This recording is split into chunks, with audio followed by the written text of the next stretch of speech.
Mes frères et sœurs, il s'agit de l'enfer. Personne, j'ai bien dit personne, ne pourra supporter l'enfer. Personne n'a la capacité d'imaginer ce qu'est l'enfer. Sa souffrance est permanente. La tristesse de ses habitants est énorme. Sa chaleur est intense. Son fond est lointain. Ses chaînes sont en fer. La nourriture de ses habitants sera ad-dari', des épines. Az-zaqoum, c'est un fruit d'un arbre qui sort du fond de la fournaise. Leur boisson, comme l'a dit Allah, sera al-hamim.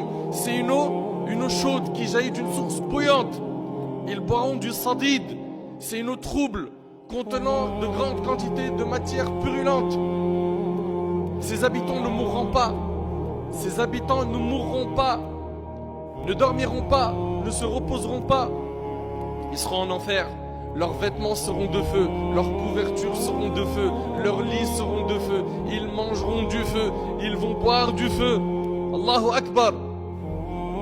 Mes frères et sœurs, si l'un de vos parents vous avertit en criant « Attention le feu, attention, tu vas te brûler », qu'est-ce que tu vas faire? Sans aucun doute, tu vas avoir très peur et tu vas fuir l'endroit où il y a le feu. Pourquoi? La réponse, car tu ne doutes pas de la véracité des propos de tes parents.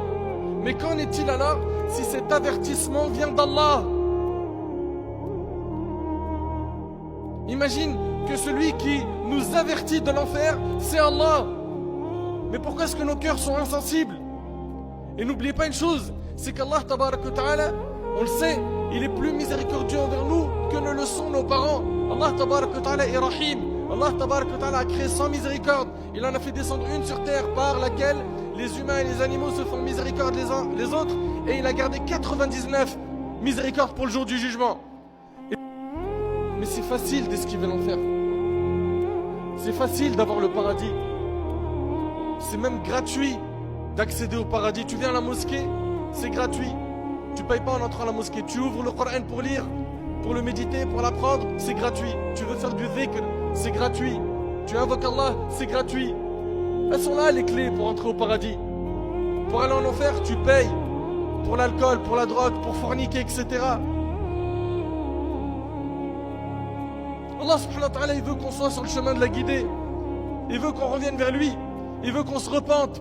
Il veut qu'on arrête les péchés. Il veut qu'on fasse des bons choix dans notre vie, qu'on ne regrettera pas plus tard. Regardez concernant la miséricorde d'Allah, selon Omar ibn Khattab radiallahu anhu, le prophète alayhi salatu wassalam vint avec un butin. Voilà tout à coup l'une des prisonnières qui venait en toute hâte. Dès qu'elle trouva un bébé parmi les prisonniers, elle le serra contre sa poitrine et lui donna son sein à téter.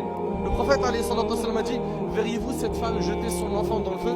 Est-ce que l'un d'entre nous il peut imaginer une maman jeter un nourrisson